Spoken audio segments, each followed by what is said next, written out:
এই যে যোৱাকালি মুখ্যমন্ত্ৰীয়ে যে সুধি আছে ক'ত গ'ল 10 দিন ক'ত গ'ল আমাক জনাব লাগিব প্ৰথম কথাটোৱে হ'ল যে যোৱাকালি যি 2.5 ঘণ্টা সংবাদ মেলত মুখ্যমন্ত্ৰীয়ে দেশৰ আৰু ৰাজ্যৰ সাংবাদিকসকলক সম্বোধন কৰিলে তাৰ মূল কাৰণ হৈছে যোৱা 6 মাহত কংগ্ৰেছ দলৰ বৃদ্ধি পোৱা গতি যোৱা 6 মাহত কংগ্ৰেছ দলে যিদৰে অসমৰ চুকে কোণে বুথৰ পৰা জিলা পৰ্যায়লৈকে নিজৰ সংগঠন সবল কৰিছে আমাৰ কথাখিনি ৰাইজৰ ওচৰত লৈ যাবলৈ সক্ষম হৈছে আৰু বিভিন্ন ধৰণৰ ঘাত প্ৰতিঘাত নিয়সি ভয় ভাবুকি নিয়সি সাহসৰে এই বৰ্তমান চৰকাৰৰ অন্যায় আৰু অত্যাচাৰৰ বিৰুদ্ধে যে মাত পাতিছে তাৰ প্ৰভাৱ আমি যোৱাকালি সংবাদ মেলত দেখা পাইছোঁ প্ৰদ্যুৎ বৰদলৈ ডাঙৰীয়া কোৱাৰ দৰে স্বয়ং মুখ্যমন্ত্ৰীয়ে এই SIT ৰিপৰ্ট মুকলি কৰাটো নিবিচাৰিছে তেওঁ ওচৰত এই SIT ৰিপৰ্ট আজিৰ পৰা 6 মাহ আগতে জমা হ'ল নিশ্চয় তেওঁ পৃষ্ঠাৰে পৃষ্ঠাৰে পঢ়িছে অধ্যয়ন কৰিলে আৰু সেই সময় যিখিনি কথা ক'লে যে 10 ছেপ্টেম্বৰত মই সকলোকে মাতি আনি গোটেইখিনি কথা ফাদিল কৰিম নিজৰ কথাৰ পৰা পিছুৱাই গ'ল কিয় কি তেওঁ নিজে অধ্যয়ন কৰিলে আৰু দেখিলে যে যি অভিযোগ ট্ৰেইনিং ISI পাকিস্তানী এজেণ্ট যিমানবোৰ যে অভিযোগ তেওঁ ইমান দিনৰ পৰা উত্থাপন কৰি আছে এটাও প্ৰমাণ তেওঁ SIT ৰিপৰ্টৰ ভিতৰত নিজে দেখা নাপালে কথাটো একেবাৰে নোহোৱা নহয় কাৰণ চাওক আজি প্ৰায় 6 মাহৰ পৰা এই একেটা গানকে গাই আছে একেটা গানকে গাই আছে মুখ্যমন্ত্ৰী মহোদয় বাৰে বাৰে কৈ আছে যে গৌৰৱ গগৈ পাকিস্তানৰ এজেণ্ট আৰু গোটেই অসমৰ মানুহে একেটা দাবী কৰি আছে যে যদি গৌৰৱ গগৈ পাকিস্তানৰ এজেণ্ট হয় আপোনালোকৰ যদি প্ৰমাণ আছে ডাইৰেক্ট গ্ৰেপ্তাৰ কৰক কাৰণ পাকিস্তানী এজেণ্ট এগৰাকী এনেকৈ অপেনলি ঘূৰি ফুৰাটো বহুত এটা আপোনাৰ ডাঙৰ কথা হৈছে হে অসমবাসীৰ কাৰণে ভাৰতবাসীৰ কাৰণে মানে এটা থ্ৰেট স্বৰূপ হৈ গৈছে গতিকে আপোনাৰ ওচৰত যদি সঁচাকৈ প্ৰমাণ আছে আপুনি সেইটো প্ৰুফ কৰি পিনে জেলত ভৰক তাকে নকৰি পিনে বাৰে বাৰে 2 মাহ মূৰে মূৰে 3 মাহ মূৰে মূৰে গৌৰৱ গগৈ পাকিস্তানত গৈছিলে গৌৰৱ গগৈ পাকিস্তানৰ এজেণ্ট হয় গৌৰৱ গগৈৰ ৱাইফ আপোনাৰ পাকিস্তানত আপোনাৰ এবছৰ আছিলে গৌৰৱ গগৈ বাচ্চা দুটা আপোনাৰ কি কাৰণত এতিয়ালৈকে খ্ৰীষ্টান ধৰ্মৰ পৰা হিন্দু ধৰ্ম গ্ৰহণ কৰা নাই গৌৰৱ গগৈৰ ৱাইফে আপোনাৰ কি কাৰণত আপোনাৰ পাছপৰ্টখন ইণ্ডিয়ান কৰা নাই হাৰে বাবা গৌৰৱ গগৈৰ ৱাইফ অশিক্ষিত নহয় এইটো সকলোৱে জানে গৌৰৱ গগৈৰ ৱাইফ আপোনাৰ শিক্ষিত হয় তেওঁ স্বাৱলম্বী হয় তেওঁ চাকৰি কৰে তেওঁ NGOৰ লগত জড়িত গতিকে তেওঁ আপোনাৰ নিজে ডিচিশ্যন ল'ব পাৰে আৰু তেওঁৰ ব্ৰিটিছ পাছপৰ্টখন ৰখাৰ কাৰণ কি মই আগতেও বাৰে বাৰে কৈছোঁ আৰু গৌৰৱ গগৈ ডাঙৰীয়াও বাৰে বাৰে কৈছে যে যিহেতু তেওঁ গোটেই ইণ্টাৰনেশ্যনেল ঘূৰি ফুৰে প্ৰজেক্টৰ কামত গতিকে ব্ৰিটিছ পাছপৰ্ট ৰাখিলে কিছুমান কাণ্ট্ৰিত এক্সেছ কৰোঁতে অকণমান সুবিধা হয় সেইকাৰণে তেওঁ ইণ্ডিয়ান পাছপৰ্ট ৰখা নাই আৰু সেইটো তেওঁৰ ব্যক্তিগত কথা নেক্সট বাচ্চা দুটা আপোনাৰ ইমান সৰু আছে তেওঁলোকে খ্ৰীষ্টিয়ান ধৰ্মই লয় নে হিন্দু ধৰ্মই লয় সেয়া কমপ্লিটলি ডিপেণ্ড কৰিব মাকৰ ওপৰত বাপেকৰ ওপৰত সেয়া লাগে আপোনাৰ MPয়ে হওক বা MLA হওক বা ময়ে হওক বা আপুনি হওক বা যদু মধুজনেই হওক মোৰ ল'ৰা ছোৱালী কাৰোবাৰ ল'ৰা ছোৱালী তেওঁ আপোনাৰ হিন্দু ধৰ্মই গ্ৰহণ কৰে খ্ৰীষ্টান ধৰ্মই গ্ৰহণ কৰে বিশেষকৈ ক্ৰছ কানেকশ্যন যদি হয় মানে ক্ৰছ মেৰিজ যদি হয় আপোনাৰ সেইটো তেওঁলোকৰ ওপৰত ডিপেণ্ড কৰিব সেইটোৰ লগত ইলেকশ্যনৰ কি কথা আছে সেইটোৰ লগত নিৰ্বাচনৰ কি কথা আছে সেইটোৰ লগত আপোনাৰ পাকিস্তানৰ কি কথা আছে সেইটোৰ লগত দেশদ্ৰোহীৰ কি কথা আছে সেইটো বুজি পোৱা নাই ডাইৰেক্টলি আপোনাৰ নৰেন্দ্ৰ মোদী ডাঙৰীয়া ডাইৰেক্টলি আপোনাৰ অমিত শ্বাহ ডাঙৰীয়াক ৰিকুৱেষ্ট কৰি পিনে আৰামছে তেওঁক এৰেষ্ট কৰিব পাৰে কিন্তু সেইটো এৰেষ্ট নকৰি পিনে বাৰে বাৰে অকল গৌৰৱ গগৈ পাকিস্তানী এজেণ্ট বুলি অসমৰ ৰাইজক কৈ পিনে মানুহৰ মাথা ঘোলা কৰি পেলাইছে, ৰাইজৰ মাথা ঘোলা কৰি পেলাইছে যে ভাই এৰেষ্ট নকৰে কিয়। ছেইম কথাটো আপোনাৰ গৌৰৱ গগৈ ডাঙৰীয়াও প্ৰেছ মিটত কৈছে যে 6 মাহ আগৰ পৰাই একেখিনি কথাকে কৈ আছে, একেটা গানকে গাই আছে, এৰেষ্ট নকৰে কিয়। আৰু শুনো কি বুলি কয়, আপোনাৰ কি প্ৰত্যুত্তৰ দিয়ে গৌৰৱ গগৈ, শুনক। যাৰ ফলত প্ৰায় 6 মাহ অসমৰ ৰাইজৰ পৰা এই SIT ৰিপৰ্ট তেওঁ লুকাই ৰাখিলে। 6 মাহ। যদি কথাটো ইমানেই গুৰুত্বপূৰ্ণ, যদি কথাটো ৰাষ্ট্ৰীয় সুৰক্ষালৈ সম্পৰ্ক আছে, তেতিয়াহ'লে 6 মাহ কিয় ৰখিব লাগে? যদি ইমানেই ডাঙৰ কথা, যদি কেন্দ্ৰৰ চৰকাৰ আন্তঃৰাষ্ট্ৰীয় সন্থাৰ সহায় সহযোগ লাগে, তেতিয়া 6 মাহ এইখন ৰিপৰ্টৰ ওপৰত মুখ্যমন্ত্ৰীয়ে কিয় বহি আছে? এই প্ৰশ্ন যোৱাকালি এগৰাকী সাংবাদিকজনে সুধিলে, আৰু তাৰ উত্তৰত মুখ্যমন্ত্ৰীয়ে কি ক'লে যে জুবিনদাৰ মৃত্যুৰ বাবে আমি এখন ৰিপৰ্ট আমি মুকলি কৰিব নোৱাৰিম। তাতে সন্মুখতে আপোনালোকক মিছা কথা ক'লে, সন্মুখৰ পৰা তেওঁ গোটেই মিছলীয়া কথাবোৰ ধৰা পৰা আমি সকলোৱে দেখিলোঁ। কিয়? যিহেতু ৰিপৰ্ট মুকলি কৰা তিথি আছিল 10 ছেপ্টেম্বৰ আৰু জুবিনদাৰ মৃত্যু হ'ল 19 ছেপ্টেম্বৰত। 10 ছেপ্টেম্বৰত তেওঁ মুকলি কৰিব পাৰিলেহেঁতেন। এইটো কিন্তু বেয়া চেলেঞ্জ দিছে গৌৰৱ গগৈয়ে, বেয়া চেলেঞ্জ, সঁচা কথা একদম। আপুনি নিজে ভাবক সঁচা কথা হয় কি নহয়। জুবিন গাৰ্গৰ মৃত্যু হৈছিলে আপোনাৰ 19 ছেপ্টেম্বৰত, আৰু অসমৰ মুখ্যমন্ত্ৰী হিমন্ত বিশ্ব শৰ্মা ডাঙৰীয়াই কৈছিলে যে গৌৰৱ গগৈৰ পাকিস্তানৰ লগত কি লিংক আছে মই 10 ছেপ্টেম্বৰত ফাদিল কৰিম। কিন্তু 10 ছেপ্টেম্বৰত ফাদিল নকৰিলে, 10 ছেপ্টেম্বৰত গ্ৰেপ্তাৰ নকৰিলে। গোটেই অসমৰ ৰাইজে ভাবি আছিলে যে হয়তো কিবা এটা ডাঙৰ ঘটনা হ'ব, হয়তো গৌৰৱ গগৈ এৰেষ্ট হ'ব। কিন্তু 10 ছেপ্টেম্বৰত একো নহ'লে। তেওঁ নিজে কৈছিলে, তেওঁ আনকি এইখিনি কথাও কৈছিলে যে যদি এটা কথা মিছা হয় তেওঁ ঘৰলৈ নাযায় বুলি, যদি এটা কথা মিছা হয় তেতিয়াহ'লে ৰাজনীতি ত্যাগ কৰিব বুলি। চ' গৌৰৱ গগৈ নিজে অপেন চেলেঞ্জ কৰি আছে, নিজে বাৰে বাৰে কৈ আছে যে যদি মই পাকিস্তানী এজেণ্ট হয়, তাৰ যদি কিবা প্ৰমাণ আছে মোক এৰেষ্ট কৰক। সেই ৰিপৰ্টটো নৰেন্দ্ৰ মোদী ডাঙৰীয়াক দিয়ক, সেই ৰিপৰ্টটো চেণ্ট্ৰেল গভৰ্ণমেণ্টক দিয়ক, IBক দিয়ক, ৰিঅ'ক দিয়ক, মোক ধৰি লৈ যাওক, মোক এৰেষ্ট কৰক। ইমান ডাঙৰ অপেন চেলেঞ্জ দিয়াৰ পিছতো এতিয়ালৈকে গৌৰৱ গগৈ একো কৰিব পৰা নাই, অকল আপোনাৰ কিছুমান অভিযোগ দি আছে, অকল অভিযোগ দি আছে। এই কথাটো কিন্তু সঁচা কথা, আপোনালোকে নিজে আপুনি বিবেচনা কৰক। আহক আৰু কি কয় শুনক।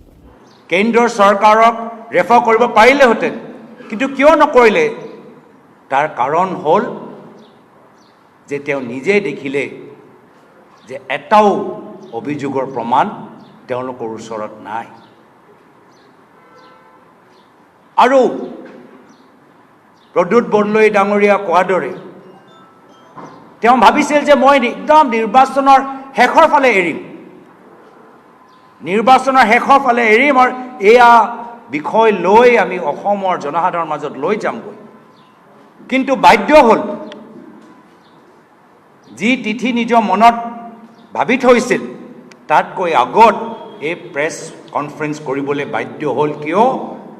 কি লাহে লাহে কংগ্ৰেছ দলে প্ৰমাণ সহকাৰে ৰাইজৰ মাজত এই কথাটো লৈ গ'ল যে মুখ্যমন্ত্ৰী আৰু পৰিয়ালৰ সদস্যসকলৰ দখলত প্ৰায় অসমৰ 12,000 বিঘা মাটি আছে। 12,000 বিঘা মাটি। ভাবি চাওক, আমি বাৰম্বাৰ কৈ থাকোঁ যে এই মুখ্যমন্ত্ৰীৰ দিনত অসমৰ বড়ো, ৰাভা, কাৰ্বি, মিচিং বিভিন্ন জনজাতি 6 স্কেডিউলৰ 40,000 বিঘা মাটি এই মুখ্যমন্ত্ৰীয়ে কাৰো লগত আলোচনা নকৰাকৈ আদানী, আম্বানী আৰু পতঞ্জলীক দি দিছে। 40,000 বিঘা মাটি আমাৰ বাবে বহুত ডাঙৰ। এই 40,000 বিঘাৰ মাটি আজি তাৰ তুলনাত চাওক, এজন পৰিয়ালৰ বাবে 12,000 বিঘা মাটি তেওঁলোকৰ ওচৰত থকা আৰু কিমান ডাঙৰ কথা হ'ব পাৰে। এইটো কথা কিন্তু আপোনাৰ মুখ্যমন্ত্ৰী ডাঙৰীয়াই যোৱাকালি প্ৰেছ মিটত কৈছে যে মোৰ যদি ইমান মাটি আছে তাৰ লগত পাকিস্তানৰ লিংকৰ কি সম্পৰ্ক আছে आधा की जमीन जो आपके परिवार आप ने ले लो कब्जा ना, की है, मैं गौरव गोगोई को डोनेट कर दिया ना। इसलिए क्या बात बोलते हैं, डाइवर्ट देश करने का के लिए किया सामने है। आप बोलिए, मैं आपको बताता हूं। मुख्यमंत्री महोदय और आपको मैं बताता हूं, मेरा 12,000 हो या 26,000 हो, तो वो तो भारत का कानून का अंदर ही होगा ना। तो अगर मेरा कोई गलत गया हो, आप जाके PIL डालो ना। मैं तो आज 3 महीना से लड़का रहा हूं कि भाई मेरा एक भी प्रॉपर्टी इलीगल है, आप कोर्ट में जाके डालो मेरा अगेंस्ट पिटीशन। काल मैं डालना जा रहा हूं उनका खिलाफ, तो क्या उनका हिम्मत होगा? तो ये काल ओलू कहां गया? एक ओले झूम में चला गया।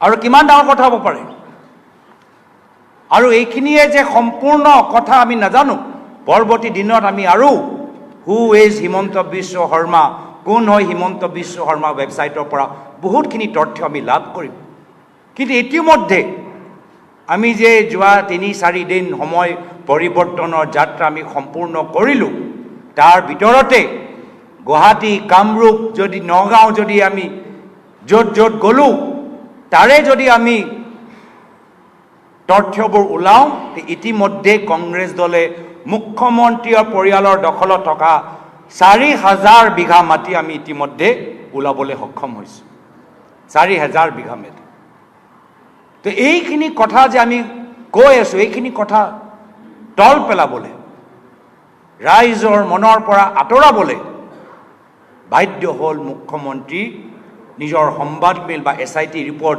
যি ৰিপৰ্ট তেওঁ 6 মাহ গোপন ৰাখিলে শেষত গৈ বাধ্য হ'ল মুকলি কৰিবলৈ আৰু মই ভালে পালোঁ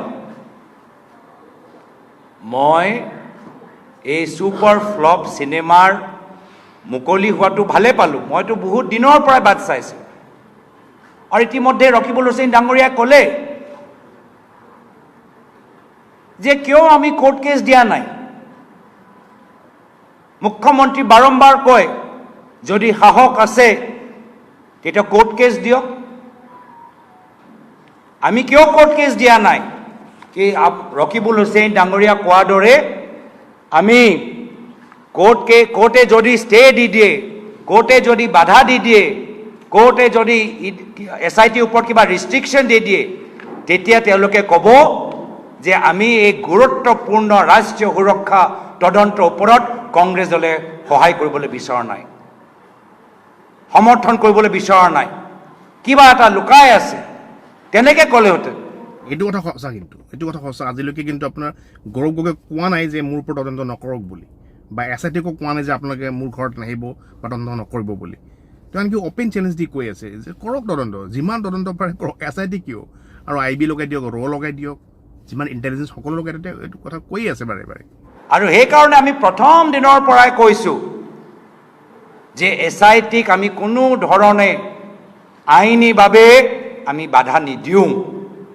যি তদন্ত কৰিব লাগে তদন্ত কৰক আমি SIT ৰিপৰ্টটো মুকলি হোৱাটো বিচাৰোঁ কিয় যিহেতু আমাক এই হেডলাইনটো লাগিছিল আমাক এই হেডলাইনটো লাগিছিল এই শব্দ ভেলকিবাজি এই শব্দ যে আজি ৰাইজৰ মাজত প্ৰচলিত হৈছে এই ফলাফলৰ বাবে আমি কোনো ধৰণৰ আইনী সহায় আমি লোৱাটো নিবিচাৰোঁ এয়া হ'ল আমাৰ পলিটিকেল ছাকচেছ আমি কোৱা নাই জনসাধাৰণৰ মাজত অখিল গগৈয়ে কয় বেহাৰবাৰী আউটপোষ্ট প্ৰদ্যুতে কি ক'লে আপুনি ফুচুৰি কাহিনী এইটো কিন্তু সঁচা কথা আজি প্ৰতিদিনত কিন্তু আপোনাৰ লিখিছে ভেলকিবাজি মুখ্যমন্ত্ৰী বুলি ফ্লপ শ্ব' বুলি একদম প্ৰতিদিনে আজি হিলাই দিছে বাকী নিউজ পেপাৰে কি লিখিছে নাজানো বা প্ৰতিদিনৰ লগতো আপোনাৰ হিমন্ত বিশ্ব শৰ্মাৰ এটা ভাল ৰিলেশ্যন মানে আপোনালোকে জানে প্ৰতিদিনৰ মালিক কোন হয় জয়ন্ত দা হয় জয়ন্ত দাৰ ঘৰৰ ওচৰতে হিমন্ত দাৰ ঘৰ আছিলে এটা সময়ত চ' তেওঁলোকৰ ভাল ৰিলেশ্যন আছিলে কিন্তু আজি প্ৰায় 1-2 বছৰৰ পৰা দেখি আছোঁ প্ৰতিদিনৰ লগত হিমন্ত বিশ্ব শৰ্মাৰ কিবা আপোনাৰ বাক বিতনা চলিছে বিশেষকৈ নীতুমণি লৈ পিনে আপোনাৰ গতিকে আজি কিন্তু পেপাৰখনত বহুত বেয়াকৈ লিখিছে একদম ভেলকিবাজি হিমন্ত বিশ্ব শৰ্মা বুলি চ' সেই কথাখিনি আপোনাৰ গৌৰৱ গগৈয়ে পেপাৰখন দেখুৱাই পিনে ৰাইজক কৈছে যে এই কথাখিনি জানিবৰ কাৰণে অৰ্থাৎ এই যে ভেলকিবাজি মুখ্যমন্ত্ৰী নাটক সেইটোৰ সমাজত দেখুৱাবৰ কাৰণেহে আমি এই নাটকখন কৰিছিলোঁ যে মুখ্যমন্ত্ৰীয়ে কিমান দূৰ যাব পাৰে চাওঁ, মুখ্যমন্ত্ৰীয়ে কি কৰিব পাৰে চাওঁ, আৰু মুখ্যমন্ত্ৰী নিজৰ কথাতে ফচি গ'ল নেকি সেইটো চাওঁ। সেইটো কথাই কৈছে গৌৰৱ গগৈ। মই ক'লো ছুপাৰ ফ্লপ আৰু বিভিন্ন মাধ্যমত মাজত আলোচনা ভেলকিবাজি, এয়া হ'ল আমাৰ ছাকচেছ। আৰু সেইকাৰণে মই ভাল পালোঁ যে মুখ্যমন্ত্ৰী আমাৰ জালত ভৰি দিলে, SIT ৰিপৰ্ট মুকলি কৰিলে, প্ৰায় 2.5 ঘণ্টা তেওঁ দীঘলীয়া কথাবোৰ ক'লে, এটাও প্ৰমাণ তেওঁ দিব নোৱাৰিলে। আপোনালোকে সাংবাদিকৰ প্ৰশ্নবোৰ শুনিব। মই ভাল পালোঁ যোৱাকালি যিবোৰ সাংবাদিকসকলে তাত উপস্থিত আছিল, কিছুমানৰ মই প্ৰশ্ন শুনিলোঁ, তেওঁলোকৰ প্ৰশ্নৰ পৰা আমি বুজি পাওঁ যে তেওঁলোকে কনভিন্স হোৱা নাই। ইমান দীঘলীয়া সংবাদমেল পাতি মুখ্যমন্ত্ৰী দিল্লীৰ পৰা মাতি আনি সাংবাদিকসকলকো তেওঁ কনভিন্স কৰিব নোৱাৰিলে। সেইকাৰণে এই সংবাদমেলে কি মুকলি কৰিলে? এই সংবাদমেলে মুকলি কৰিলে যে মুখ্যমন্ত্ৰী যে নিজকে খুব ডাঙৰ চাণক্য যে ভাবে, তেওঁ কোনো ধৰণৰ চাণক্য নহয়, যথেষ্ট দুৰ্বল। তেওঁ দুৰ্বলতা প্ৰকাশ হ'ল। কেনেধৰণৰ দুৰ্বলতা? তথ্যৰ দুৰ্বলতা। কেতিয়াবা কয় 15 দিনৰ বাবে গ'লোঁ, আকৌ যোৱাকালি ক'লে 10 দিনৰ বাবে। কেতিয়াবা ক'লে যে সাংসদ হিচাপে গ'লোঁ, চৰকাৰৰ অনুমতি নল'লোঁ, এতিয়া যোৱাকালি ক'লে যে সাংসদ হৈ যোৱা আগত গ'লোঁ। কেতিয়াবা ক'লে কোনোৱে গম নাপায়, ভাৰত চৰকাৰ গমেই নাপায়। আৰু নিজে ক'লে যে ভাৰত পাকিস্তান যে সীমা, য'ত ভাৰতৰ ফালে আমাৰ চৰকাৰী বিষয়াবোৰ থাকে, আমাৰ বৰ্ডাৰ, আমাৰ কাষ্টমছৰ অফিচাৰবোৰ থাকে, তেওঁলোকক পাছপৰ্ট দেখাই সেই বৰ্ডাৰৰ পৰা মই ক্ৰছ কৰিলোঁ। কোনটো বৰ্ডাৰ? যি বৰ্ডাৰৰ ভিতৰত আমাৰ ভাৰতৰ আমাৰ অফিচাৰবোৰ থাকে। তেওঁ কি দেখালে?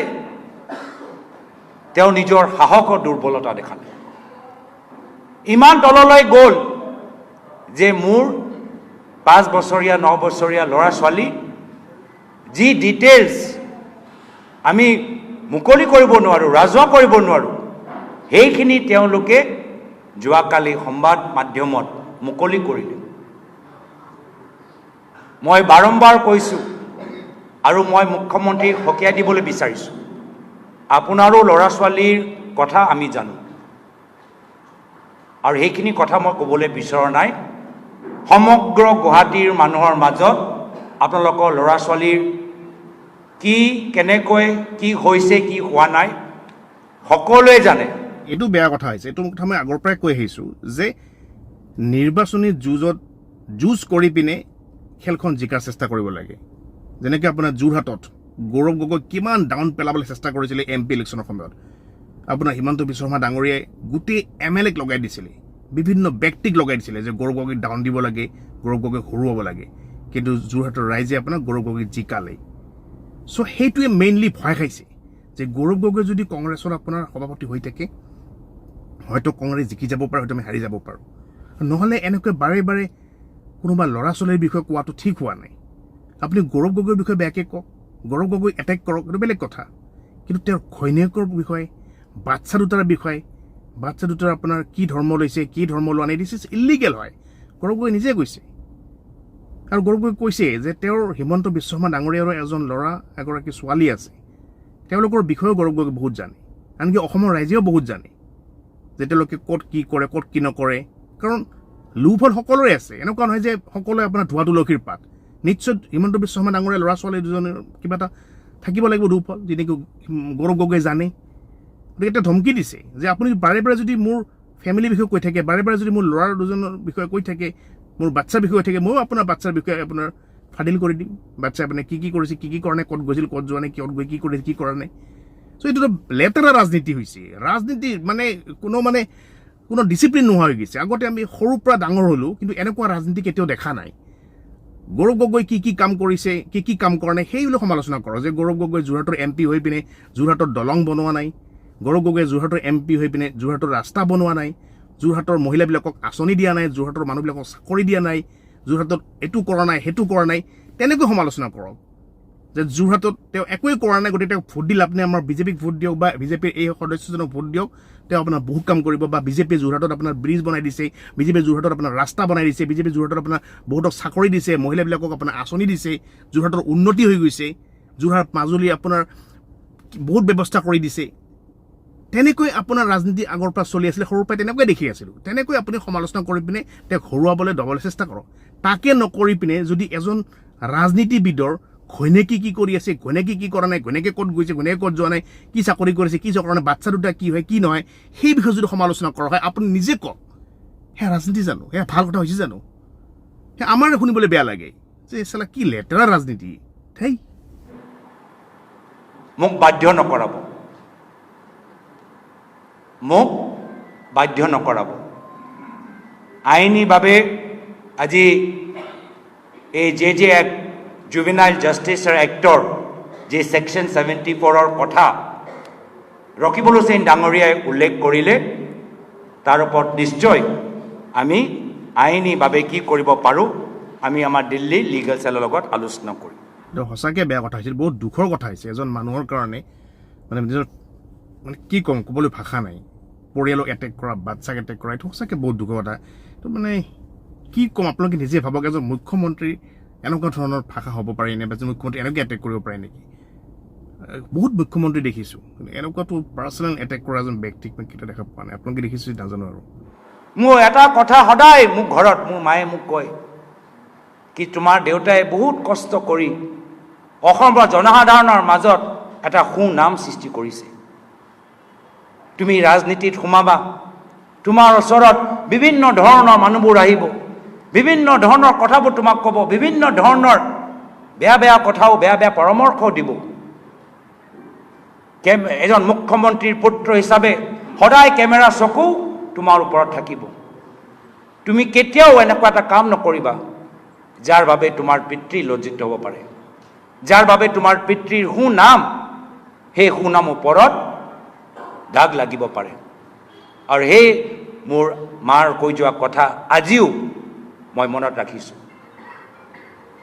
এটাও কাম এটাও বাক্য এটাও সিদ্ধান্ত মই না আগতে না পৰৱৰ্তী দিনত ল'ম যাৰ বাবে মোৰ প্ৰয়াত পিতৃ তৰুণ গগৈদেৱৰ সুনাম ওপৰত দাগ লাগিব পাৰে আৰু সেইকাৰণে আমি অসমৰ জনসাধাৰণৰ ওপৰত আমি বিচাৰ কৰিবলৈ আমি ক্ষমতাটো এৰি দিছোঁ অসমৰ জনসাধাৰণে ভালদৰে জানে কোন সঁচা কোন মিছা অসমৰ জনসাধাৰণে ভালদৰে জানে কোন দুৰ্নীতিগ্ৰস্ত কোন নিকা অসমৰ জনসাধাৰণে ৰাইজৰ আদালতত আগন্তুক বিধানসভা নিৰ্বাচনত ৰাইজে সিদ্ধান্ত ল'ব যে হিমন্ত বিশ্ব শৰ্মাৰ ৰাজনীতিয়ে ৰাইজে আৰু 5 বছৰ চাবলৈ বিচাৰে নে আমাৰসকল যিসকলে আমি প্ৰায়ত তৰুণ গগৈদেৱ প্ৰায়ত হিতেশ্বৰ শইকীয়াদেৱৰ আদৰ্শৰ পৰা নিজৰ ৰাজনৈতিক যাত্ৰা আৰম্ভ কৰিছোঁ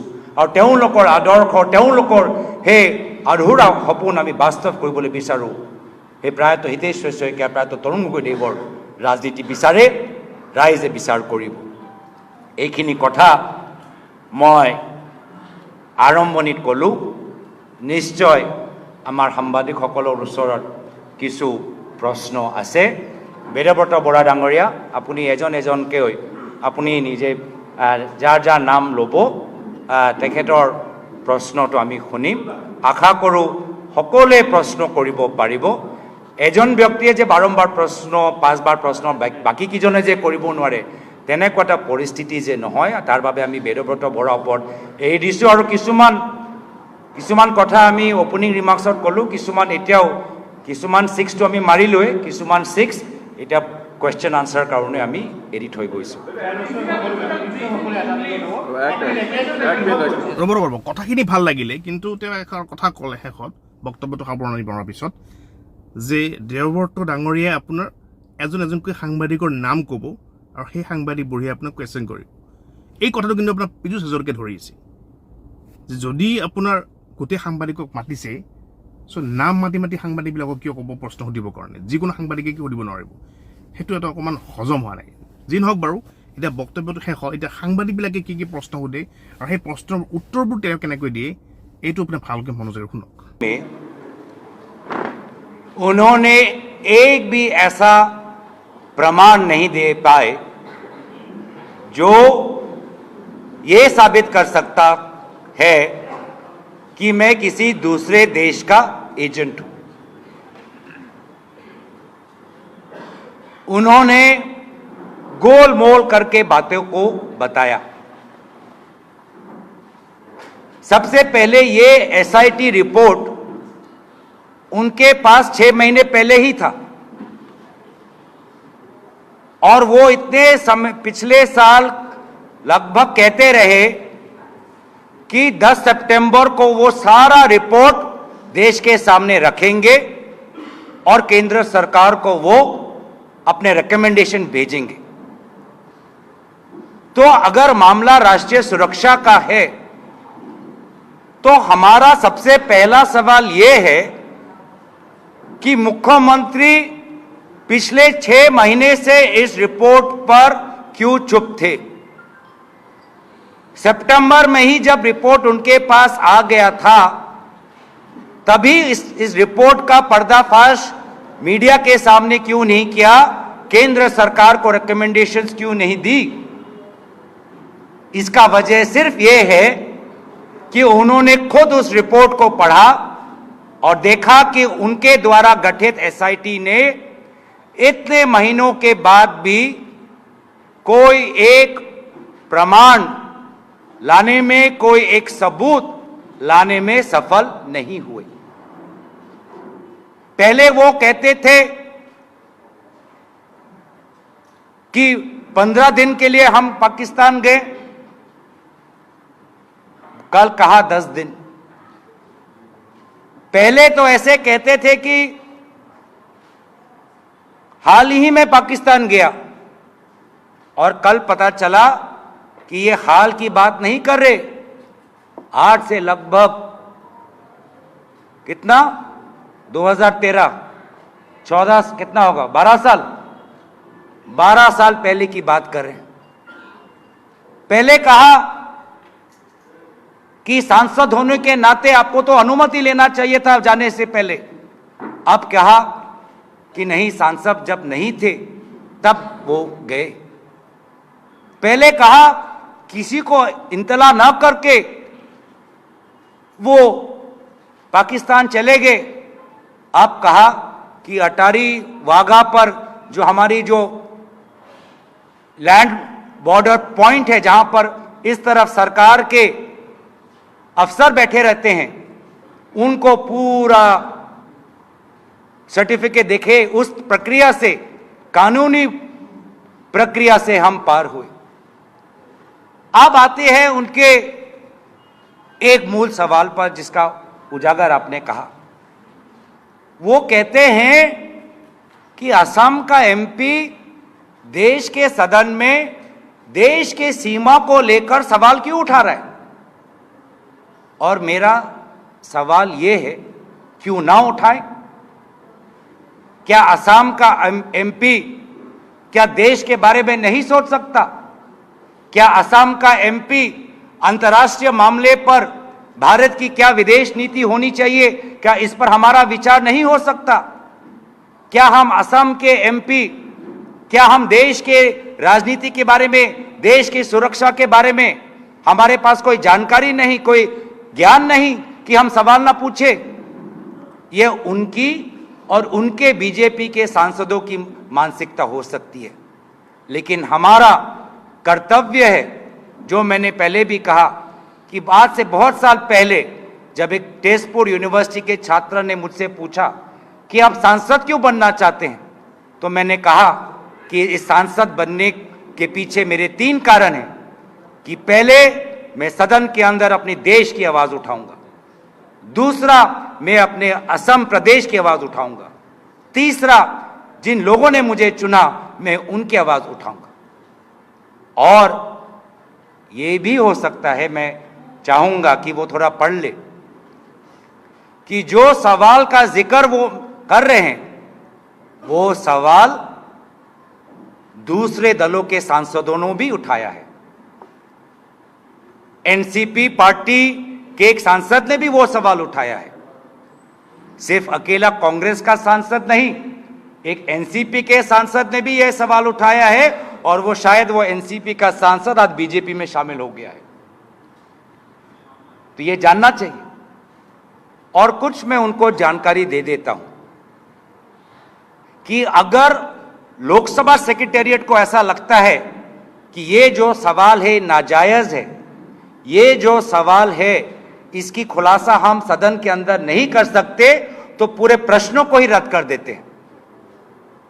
লোকসভাত এটা নিয়ম আছে কি যেতিয়া এজন সাংসদে প্ৰশ্ন এডভান্সত দিয়ে, অধিৱেশন আৰম্ভ হৈ যোৱাৰ আগতে যেতিয়া প্ৰশ্নবোৰ আমি এডভান্স নটিচ দিওঁ, লোকসভা সেক্ৰেটাৰীয়ে অফিচাৰবোৰ চাই কি এই প্ৰশ্নৰ উত্তৰ আমি দিব পাৰোঁ নে নোৱাৰোঁ।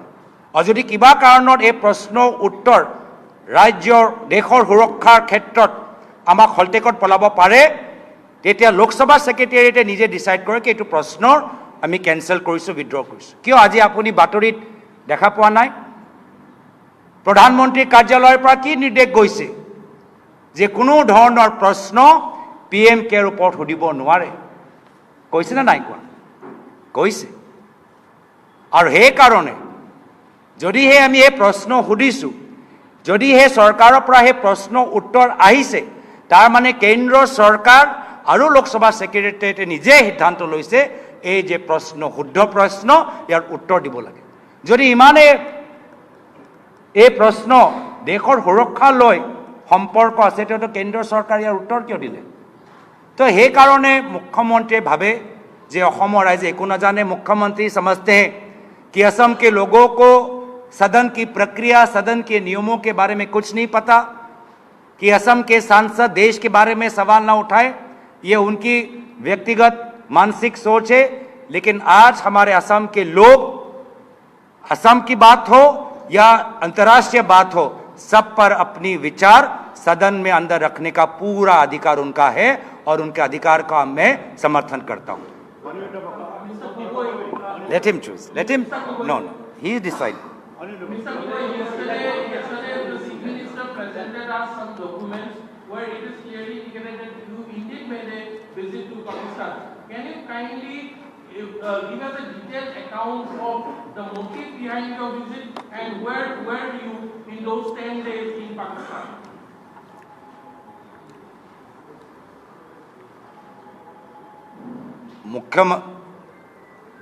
मुख्यमंत्री ने ऐसा कोई बात नहीं कहा जिस बात को मैंने स्वयं नहीं कहा। पिछले साल जून के महीने में दिल्ली में संवादवेल में मैंने खुद कहा कि हाँ, 2013 के अंत में 2014 की शुरुआत में मैं अपने धर्मपत्नी के साथ पाकिस्तान गया, और ये बात तो केंद्र सरकार को भी पता है, क्योंकि 2014 में जब मैं सांसद बना तो जो हमारा पासपोर्ट है, जिस पासपोर्ट में हमने बॉर्डर जो क्रॉस किया है उस पे स्टैंप है,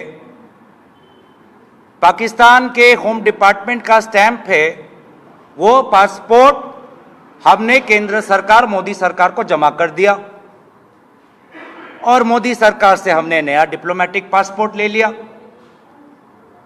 तो मोदी सरकार को 2014 में ही पता है कि फलाना ये सांसद है, ये उनका व्यक्तिगत पासपोर्ट हमारे पास है, इस तारीख को वो उधर गए, इस तारीख को वो इधर आए, ये तो उनके पास वो जानकारी भी है। हमने भी ये बात कहा, तो इसमें कौन सी बात नहीं है। हां, जहां पर बात आती है कि हम किस कारण से गए, वो भी मैंने पहले बताया हुआ है। कोई नई बात नहीं है कि मेरी पत्नी 2012 में 1 साल वो एक अंतर्राष्ट्रीय प्रोग्राम के अनुसार वो पाकिस्तान में थी। 1 साल वो उसने वहाँ पर एक अंतर्राष्ट्रीय क्लाइमेट चेंज के प्रोग्राम पर काम किया। उसके बाद उसी प्रोग्राम, जिस प्रोग्राम का फंडिंग ब्रिटिश सरकार करता है, जिस प्रोग्राम का फंडिंग नेदरलैंड्स की सरकार करती है, जो प्रोग्राम दुनिया के विभिन्न प्रांतों में चल रहा है, साउथ अमेरिका में चल रहा है, अफ्रीका में चल रहा है, आसिया में चल रहा है, उसी प्रोग्राम के तहत वो 1 साल पाकिस्तान में थी। उसके बाद वो भारत में आई और उस प्रोग्राम में काम कर रही थी, तो उसको काम से जाना पड़ा। मैं उनका शौहर, मैं उनका पति, मैं भी उनके साथ गया। वहां जाकर हमने उनका जीवन कैसे था, जीवन कैसे कटाया, कहां वो रहती थी, कैसा उसका जीवन था, कैसे एक व्यक्ति जो विदेश की है आसिया में आके पाकिस्तान जैसे देश में कैसे अकेले रही, उससे सीखा। वो किस बाजार में जाती थी, किस पार्क में टहलती थी, कहाँ वो खाना खाती थी, कहाँ वो कपड़े खरीदती थी, वो हमने देखा। এইটো পইণ্ট ভেলিড আছে, কিন্তু এইটো পইণ্ট ভেলিড আছে, কাৰণ 2014 চনত গৌৰৱ গগৈ প্ৰথম আপোনাৰ MP ইলেকশ্যন খেলিছিলে, আৰু 2014 আগত তেওঁ আপোনাৰ পাকিস্তানত গৈছিলে ঘৈণীয়েকৰ লগত। তেওঁ নৰ্মেল ব্যক্তি হিচাপে গৈছিলে, মুখ্যমন্ত্ৰীৰ পুতেক হিচাপে গৈছিলে, MP হিচাপে যোৱা নাছিলে। এইটো আপোনাৰ পইণ্ট ভেলিড আছে আপোনাৰ। तक्षशिला जो हमारा प्राचीन, हमारा सिविलाइजेशन का जो एक आर्कियोलॉजिकल वंडर है, तक्षशिला हम गए। और इसीलिए कल मुख्यमंत्री ने पूछा कि हाँ, पहले तो वीजा था लाहौर जाने का, उसके बाद हमने चेंज किया क्योंकि हमको तक्षशिला देखना था। इस्लामाबाद में इसका दफ्तर है ऑफिस का, तो हम इनके साथ हमें जाना पड़ा। তাৰমানে বিয়াৰ আগতে এলিজাবেথ আপোনাৰ এটা ৱেডাৰ প্ৰজেক্টত কাম কৰিছিলে, সেইটো কথা মই আগৰ ভিডিঅ'টো কৈছিলোঁ, আৰু তাৰ ফাণ্ডিং আপোনাৰ ইংলেণ্ডৰ পৰা কৰিছিলে। আৰু সেই সময়ত তেওঁৰ ব্ৰিটিছ পাছপৰ্ট আছিলে, ব্ৰিটিছ পাছপৰ্ট থকাৰ কাৰণে পাকিস্তানত এণ্ট্ৰি মাৰিব সুবিধা হৈছে। ইণ্ডিয়ান এজনে পাকিস্তানত এণ্ট্ৰি কৰিবলৈ হ'লে বহুত ধৰণৰ আপোনাৰ ৰুলছ এণ্ড ৰেগুলেশ্যন মানিব লাগে ভিজাৰ কাৰণে। কিন্তু ইংলেণ্ডৰ নাগৰিক এজন, আমেৰিকাৰ নাগৰিক এজনে যদি পাকিস্তান যাব খোজে, তেওঁলোকৰ কাৰণে সিমান ৰেষ্ট্ৰিকশ্যন নাথাকে। গতিকে সেই সময়ত আপোনাৰ এলিজাবেথৰ ব্ৰিটিছ পাছপৰ্ট আছিল, আনকি এতিয়াও আছে। চ' সেইকাৰণে তেওঁ পাকিস্তান ইজিলি একচেছ কৰিব পাৰিছিলে, পাকিস্তান ইজিলি আছিলে এবছৰলৈকে। সেইটো কথা গৌৰৱ গগৈয়ে ডাঙৰ কৰিছে। আৰু তাৰপিছত যেতিয়া তেওঁলোকৰ মাজত প্ৰেম প্ৰীতি হ'ল, তেওঁলোকৰ মাজত বিবাহ হ'ল, বিবাহ হোৱাৰ পিছত অৰ্থাৎ 4 মাহ পিছত গৌৰৱ গগৈয়ে ভাবিলে যে ময়ো পাকিস্তানত ফুৰিবলৈ যাওঁ, মোৰ ৱাইফে তাত কেনেকৈ থাকি, ক'ত খোৱা লোৱা কৰে, কেনেকৈ নিজৰ জীৱনটো নিৰ্বাহ কৰি আছে, এগৰাকী মহিলা হিচাপে ইমান এটা মানে ডাঙৰ কাম কৰি আছে, যি নেকি যিখন কাণ্ট্ৰি পাকিস্তান, য'ত মানে আপোনাৰ আতংকবাদী ভৰ্তি হৈ থাকে, য'ত মানে আপোনাৰ সকলোৱে মানে জানে তাত বেয়া মানুহ থাকে, মানে সেই বেয়া মানুহ থকা, বেয়া ঠাইত থকা, আতংকবাদী থকা এখন কাণ্ট্ৰিত এগৰাকী মহিলাই কিভাৱে নিজকে মেনেজ কৰি আছে সেইটো চাবলৈ তেওঁ গৈছে। তেতিয়া নতুন নতুন বিয়া হোৱা বুলি কৈছে 4 মাহ, তো এক প্ৰকাৰ হানিমুনত যোৱা বুলি ক'ব পাৰে আপুনি। অফক'ৰ্ছ আজি যদি মোৰ ৱাইফক 2 মাহ 3 মাহ পিছত অকলে ক'ৰবাত গৈ থাকিবলৈ লয়, সেয়া লাগে আমেৰিকা হওক, লাগে আপোনাৰ ছিংগাপুৰে হওক, লাগে আপোনাৰ গুৱাহাটীয়ে হওক, লাগে গোৱালপাৰাই হওক, লাগে ধুবুৰীয়ে হওক, লাগে বৰপেটাই হওক, লাগে আপোনাৰ কেলকাতাই হওক, লাগে দিল্লী হওক, বম্বে হওক, যদি অকলে যদি থাকিবলৈ লয়, বিয়া হোৱাৰ 2 মাহ 3 মাহ পিছত কিবা কামৰ কাৰণে যাবলগীয়া হয়, মই ভাবিম যে যিহেতু মোৰ ৱাইফে ফুৰিবলৈ গৈছে বা কিবা কামৰ কাৰণে গৈছে, ময়ো যদি ৱাইফৰ লগত ফুৰিবলৈ যাওঁ একেলগে থাকিব পাৰিম। দিনত তেওঁ কাম কৰিব, ৰাতি আমি একেলগে বিন্দাছ হোটেলত থাকিম, ফূৰ্তি কৰিম, সেইভাৱে গৌৰৱ গগৈ কৈছে। আৰু এই প্ৰশ্নৰ উত্তৰো কেন্দ্ৰ চৰকাৰে দিলে, তো কেন্দ্ৰ চৰকাৰো আপত্তি নাই আৰু মুখ্যমন্ত্ৰী আপত্তি আছে। দ্বিতীয় কথা হ'ল যে আমাৰ মুখ্যমন্ত্ৰীয়ে জানিবলৈ বিচাৰে যে মই পাকিস্তানত গৈ 10 দিন কি কৰিলোঁ।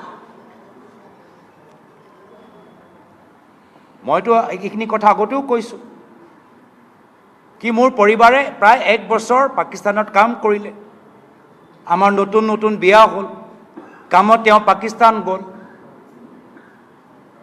কিয় মই তেখেতৰ লগত যাব নোৱাৰোঁ নেকি? মই অকলে যাবলৈ দিম?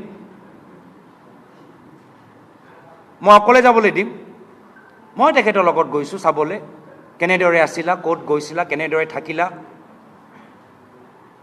অকলে এজন বাহিৰৰ পৰা, ইউৰোপৰ পৰা অহা, UK পৰা অহা, পাকিস্তান যেনেকুৱা দেশত কেনেদৰে তুমি 1 বছৰ কাটিলা ময়ো জানিবলৈ বিচাৰোঁ। ক'ত থাকিলা, ক'ত তোমাৰ বজাৰ, ক'ত তোমাৰ পাৰ্ক, ক'ত তুমি দোকান কৰা, দোকানৰ পৰা বস্তুখিনি কিনা। আৰু হয় আমি আগতে লাহোৰলৈ গ'লোঁ, পিছত গৈ মোৰ মন কৰিলে তক্ষশিলা যাবলৈ। তক্ষশিলা আমাৰ ভাৰতীয় চিভিলাইজেশ্যনৰ আমাৰ আটাইতকৈ প্ৰাচীন এটা ঠাইত, আৰ্কিঅলজিকেল ঠাইত। মোৰ মন কৰিলে তক্ষশিলা যাবলৈ। আৰু নিয়ম অনুসৰি আমি যদি বেলেগ ঠাইলৈ যাবলৈ বিচাৰোঁ, এইটো এটা নিয়ম দেই, যে পাকিস্তানৰ পৰা কোনোবা ইয়াত আহিলে বা ইয়াৰ পৰা যদি কোনোবা পাকিস্তানলৈ গ'লে ক'ত ক'ত যাবা তুমি আগতে কৈ দিব লাগিব। আমি যেনেকৈ ইয়াৰ পৰা থাইলেণ্ডলৈ যাওঁ, এটা ভিজা হ'লেই হ'ল আৰু গোটেই থাইলেণ্ড ভ্ৰমণ কৰিব পাৰোঁ, সেইটো নিয়ম ইয়াত নহয়। কোনোবা পাকিস্তানৰ পৰা ভাৰত আহিলে ক'ব লাগিব কোনখন চহৰলৈ যাবা, চহৰ হিচাপে পাৰ্মিশ্যন ল'ব লাগিব। আৰু একেৰাহে আমি যেতিয়া তালৈ যাওঁ, আমি চহৰ হিচাপে ক'ব লাগিব যে কোনটো চহৰত আমি থাকিম। তো প্ৰথম লাহোৰ, পিছত মন কৰিলে তক্ষশিলা, ইছলামাবাদত তাই কাম কৰিলে, অফিচ তাত আছে। গ'লোঁ মই তেখেতৰ লগত, বিচাৰিলোঁ অনুমতি। গোটেইখিনি তথ্যটো যেতিয়া আমি ঘূৰি আহিলোঁ, সাংসদ হ'লোঁ, সেই পাছপৰ্টৰ ডিটেইলছটো আমি মোদী চৰকাৰক দি দিলোঁ। মোদী চৰকাৰটো নিজে ষ্টেম্পবোৰ চোৱা নাই নেকি যে ক'ত ক'ত গৈছে, 2014তে গম পাই গ'ল। মোদী চৰকাৰতো কোনো আপত্তি নাই, মোদী চৰকাৰতো কোনো প্ৰশ্ন নাই। হয়, মুখ্যমন্ত্ৰী ডাঙৰীয়া যোৱাকালি সুধিছিলে যে আপোনাৰ গৌৰৱ গগৈ ভিজা আছিলে আপোনাৰ লাহোৰ যাবলৈ, অকল লাহোৰত ভিজিট কৰা ভিজা আছিলে। কিন্তু তাৰ পিছত যেতিয়া দেখিলে ভিজাত লিখা আছে আপোনাৰ কৰাচী যোৱা, ইছলামাবাদ যোৱা, কিহৰ কাৰণে গৈছিলে, তেওঁ ভিজা কিয় এক্সটেণ্ড কৰিছিলে 10 দিন? নে তেওঁক কোনোবাই সহায় কৰিছে, নে কোনোবা IASে সহায় কৰিছে, না পাকিস্তানী যি আপোনাৰ এজেণ্ট আছে কোনোবাই সহায় কৰিছে, কাৰ লগত ভাল ৰিলেশ্যন আছে? তো সেইটো এনচাৰ গৌৰৱ গগৈ ডাঙৰীয়াই দিলে যে তেওঁ লাহোৰলৈকে ভিজা আছিলে। কিন্তু পাকিস্তানত এখন বহুত ধুনীয়া প্লেচ আছে যাৰ নাম হৈছে তক্ষশিলা। আপুনি যদি ইণ্টাৰনেটত চাৰ্চ কৰে চাবলৈ পাব, TAXILA, তক্ষশিলা। মানে এইটো হিষ্টৰিক প্লেচ বুলি ক'ব পাৰি, বহুত ধুনীয়া। আৰু সেই তক্ষশিলা আপোনাৰ ইছলামাবাদৰ পৰা বেছি দূৰ নহয়। যেনেকৈ আমাৰ গুৱাহাটীৰ পৰা গোলাঘাট ক'ব পাৰে, গুৱাহাটীৰ পৰা নগাঁও বুলি ক'ব পাৰে, মানে ওচৰা ওচৰি বৰ্ডাৰ এৰিয়া বুলি ক'ব পাৰে। কিন্তু ইছলামাবাদত নপৰে, এইটো সঁচা কথা। তক্ষশিলাখন ইছলামাবাদত নপৰে, কিন্তু তাৰ ওচৰৰ বৰ্ডাৰ বুলি ক'ব পাৰি। অৰ্থাৎ আপোনাৰ পাঞ্জাৱ বুলি এটা আপোনাৰ প্ৰভিন্স আছে, মানে এখন আপোনাৰ ৰাজ্য বা প্ৰদেশ বুলি ক'ব পাৰে। পাঞ্জাৱৰ আণ্ডাৰত আপোনাৰ ৰাৱালপিণ্ডিও আহে, তক্ষশিলাও আহে, কাৰণ তক্ষশিলাখন ৰাৱালপিণ্ডিতে পৰে বুলি কোৱা হয়। আৰু হয়তো তক্ষশিলাত যাবৰ কাৰণে ইছলামাবাদত যি আপোনাৰ অফিচ আছে তাৰ পৰা হয়তো আপোনাৰ ভিজা ল'বলগীয়া হয় বা কিবা পাৰ্মিশ্যন ল'বলগীয়া হয়। এই কথাটো কোনেও নাজানে, ময়ো নাজানো, বহুতে নাজানে। এতিয়া সকলোৱে আপোনাৰ ChatGPTত চাৰ্চ কৰি আছে, where is Takshashila, can I go to Takshashila from Islamabad. বহুতে গুগলত চাৰ্চ কৰি কৰি স্ক্ৰীনশ্বট লৈ লৈ আপোনাৰ টুইটাৰত দি আছে, ফেচবুকত দি আছে, কৈ আছে যে ইছলামাবাদৰ পৰা তক্ষশিলা কেনেকৈ গ'ল। আৰু ইছলামাবাদৰ পৰা তক্ষশিলা কিমান কিলোমিটাৰ সেইটো চাওক, মাত্ৰ 36 পৰা 40 কিলোমিটাৰ, তাৰমানে বেছি দূৰ নহয়।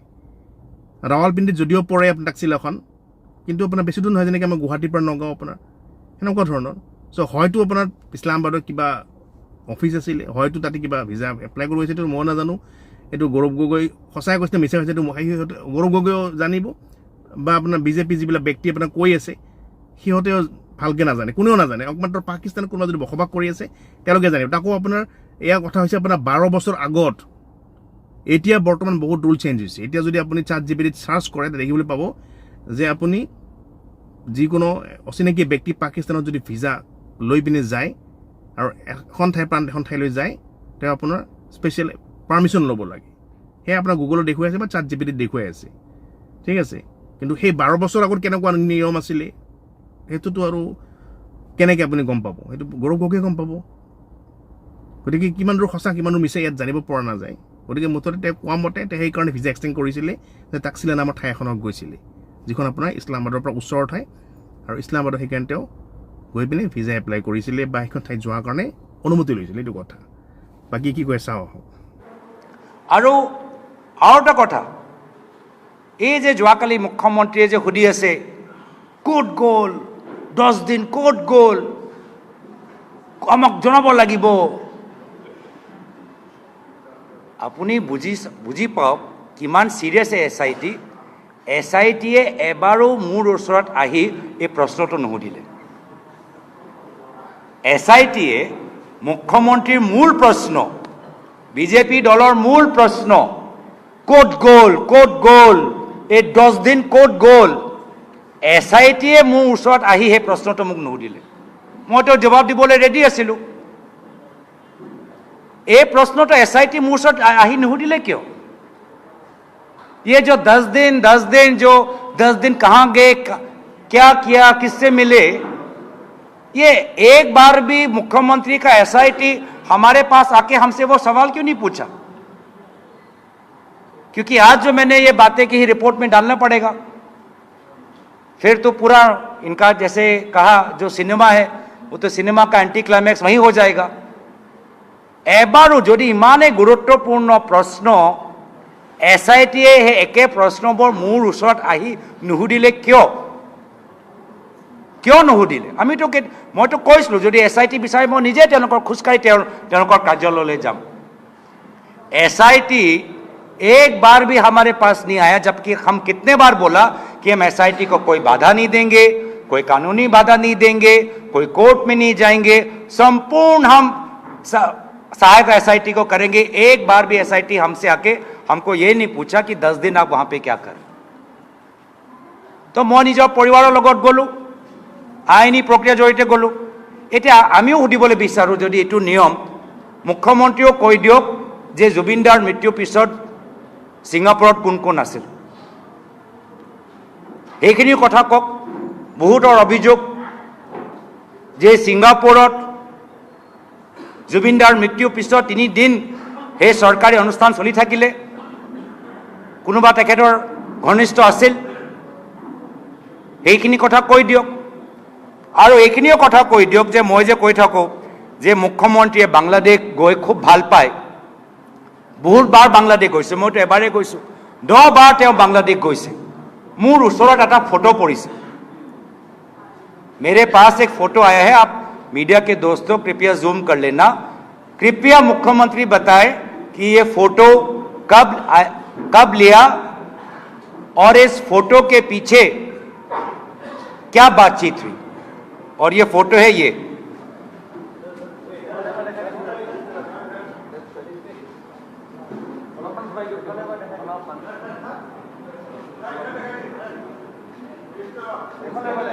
फोटो बांग्लादेश का है। मुख्यमंत्री खुद एक बहुत बड़े दरगाह के सामने ये फोटो है, बहुत डांगर विख्यात दरगाह सन्मुखत ये फोटो। হয়তো এটা ভাল হলে तो কোন দিনা তেওঁ হিন্দু, কোন দিনা তেওঁ মুছলিম, আকৌ হিন্দু হয় আকৌ গৰু সিন্ডিকেটৰ পৰা পইচাও লয়। কি হিন্দু হ'ল? যদি বাস্তৱ হিন্দু নেতা আজি ৰাতিৰ ভিতৰত গৰু সিন্ডিকেট বন্ধ কৰক, মই চেলেঞ্জ কৰিছোঁ। দল আপোনালোকৰ ওপৰত, আমি আপোনালোকক আমনি নকৰোঁ। পুনৰবাৰ বিচলীয়া কথা, বৰ্তমানৰ সময়ত বেংক একাউণ্ট পাকিস্তানত নাই, কিয় থাকিব? পাকিস্তানত এতিয়া এই সময়ত এক্টিভ বেংক একাউণ্ট, গোটেই বেংক একাউণ্টবোৰ বন্ধ কৰি মোৰ পৰিবাৰে পাকিস্তান এৰি ভাৰতলৈ আহিছে। সেই সময়ত যি সময়ত পাকিস্তানত আছিলে তেতিয়া বেংক একাউণ্ট লাগে দোকানৰ পৰা বস্তু কিনিবলৈ, আৰু যেতিয়া পাকিস্তানক এৰিলে বেংক একাউণ্ট বন্ধ কৰি আহিলে। আৰু এটা অভিযোগ তেওঁ ওলাইছে যে এনেকুৱা যেন হৈছে যে একদম মানে পাকিস্তানৰ পৰা পইচা তেওঁ নিজৰ ব্যক্তিগত এমাউণ্টত জমা হৈছে। এইটো নহয়। প্ৰথম এই গোটেই প্ৰগ্ৰামটো হ'ল এটা আন্তঃৰাষ্ট্ৰীয় প্ৰগ্ৰাম, যি প্ৰগ্ৰাম আফ্ৰিকা, দক্ষিণ আমেৰিকা আৰু এছিয়াত বিভিন্ন দেশৰ ভিতৰত চলি আছে এনভাইৰনমেণ্টৰ ওপৰত। আৰু এনেকুৱা ধৰণৰ বহুত হয়, আমাৰ স্পৰ্ট কি কয়, বহুত ধৰণৰ এনেকুৱা NGOবোৰ থাকে যে শিক্ষা ক্ষেত্ৰত এছিয়ান ডেভেলপমেণ্ট বেংক, ৱৰ্ল্ড বেংকৰ প্ৰজেক্ট আজি অসমৰ ভিতৰত হৈ আছে। এছিয়ান ডেভেলপমেণ্টৰ প্ৰজেক্টবোৰ আজি অসমৰ ভিতৰত কাজিৰঙাত হৈ আছে। তো একেৰাহে এনেকুৱা এটা ইণ্টাৰনেশ্যনেল প্ৰগ্ৰাম যাৰ পইচা কোনো পাকিস্তানৰ পইচা নহয়, আন্তঃৰাষ্ট্ৰীয় সেই চৰকাৰ যি তেওঁলোকৰ ফাণ্ডাৰ তেওঁলোকৰ পইচা, সেই পইচাটো ভাৰত পাকিস্তানৰ দুটা NGOৰ মাজত চুক্তি। যি সময়ত মোৰ পৰিবাৰ পাকিস্তানৰ NGOত আছিলে তেতিয়া সেই আন্তঃৰাষ্ট্ৰীয় পইচা তেখেতৰ এই NGOৰ পাকিস্তান NGOৰ পৰা তেখেতৰ একাউণ্টত সোমাইছিল। যেতিয়া তেওঁ ভাৰতৰ NGO এমপ্লয়ী হ'ল, সেই পাকিস্তানৰ NGOয়ে ভাৰতৰ NGO য'ত তেওঁ চাকৰি কৰিছিল তেওঁলোকক ট্ৰান্সফাৰ কৰিলে আৰু মাত্ৰ এমাহৰ কাৰণে সেই ভাৰতৰ NGOয়ে সেই পইচাটো, এই আন্তঃৰাষ্ট্ৰীয় পইচাটো তেখেতৰ তেখেতৰ একাউণ্টত জমা কৰিলে। কিন্তু তেওঁতো এমপ্লয়ী, তেওঁ এটা ভাৰতীয় NGOৰ এমপ্লয়ী। এমাহৰ বাবে এই দুটা যেতিয়া শ্বিফটিংটো হ'ল, পাকিস্তান NGO ইণ্ডিয়া NGOৰ মাজত এনেকুৱা হ'ল। আৰু গোটেইখিনিতো আমি আকৌ কওঁ, আমাৰ ইলেকশ্যনৰ সময়ত আমি এফিডেভিটবোৰ নিদিওঁ নেকি? ভাৰত চৰকাৰৰ ওচৰত আমি স্পাউচৰ এফিডেভিট নিদিওঁ নেকি? বেংক ষ্টেটমেণ্টবোৰ নিদিওঁ নেকি? এইখিনি কথা 2014-15 কথা। এইখিনি বেংক ষ্টেটমেণ্ট কি মোদী চৰকাৰৰ ওচৰত নাই নেকি? পাকিস্তানৰ পৰা একাউণ্ট আহিছে। কি যে মানে যেতিয়া টায়াৰ যেতিয়া পাংচাৰ হৈ গ'ল, একদম হাৱাটো থুচিবলৈ চেষ্টা কৰি আছে মুখ্যমন্ত্ৰী, কৰি আছে। কিন্তু তথ্যটো থাকিব লাগিব, যুক্তিটো থাকিব লাগিব, বেছটো থাকিব লাগিব, গোটেই কাহিনী লাই খুঁটাটো থাকিব লাগিব। নাথাকিলে তেখেতৰ কোৱাৰ দৰে সাংবাদিকে 2-3টা প্ৰশ্ন কৰিলে গোটেই মুখ্যমন্ত্ৰীৰ চেহেৰাটো ক'লা হৈ গ'ল। একদম মই যেতিয়া প্ৰথম 2-3টা প্ৰশ্ন যেতিয়া শুনিলোঁ তেতিয়াই গম পালোঁ যে সাংবাদিকসকলো কনভিন্স হোৱা নাই। মুখ্যমন্ত্ৰীৰ কথাবোৰ, তেওঁৰ চেহেৰাবোৰ চাই গম পাব যে তেওঁ অলপ খঙাল হৈছে, ভাল পোৱা নাই যে ইমান কষ্ট কৰি PPT দুজন সাংবাদিকৰ লগত আগতীয়াকৈ আলোচনা কৰি গোটেইখিনি কৰিলে তথাপিও যে প্ৰভাৱ নেপেলালে। তাৰপিছত কি হ'ল, হেডলাইনটো কি হ'ল? ভেলকিবাজি। আমাৰ চেহেৰাবোৰ চাইছে, অলপ ঘাম ওলাইছে, কিন্তু হাঁহি মুখেৰে আপোনালোকৰ প্ৰশ্ন উত্তৰ দি আছোঁ।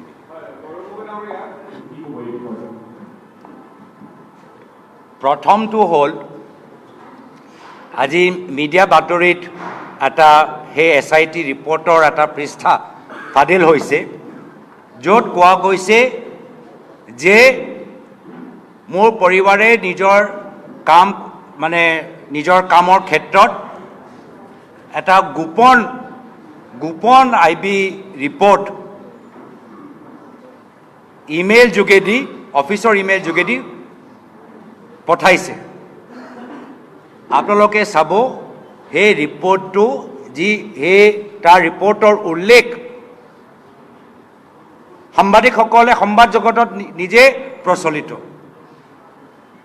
যি কথা চৰকাৰৰ কেতিয়াবা IB বা চৰকাৰৰ কিছুমান অফিচাৰ্ছে মিডিয়াত ষ্টৰি দিয়ে, মিডিয়া ষ্টৰিৰ পৰা আধাৰিত তেওঁ নিজৰ কামৰ কাৰণে সেই ইণ্টাৰনেশ্যনেল প্ৰগ্ৰাম, সেই প্ৰগ্ৰামৰ ভিতৰত বিভিন্ন ৰিকুৱাৰমেণ্ট থাকে, জানিবলৈ বিচাৰে।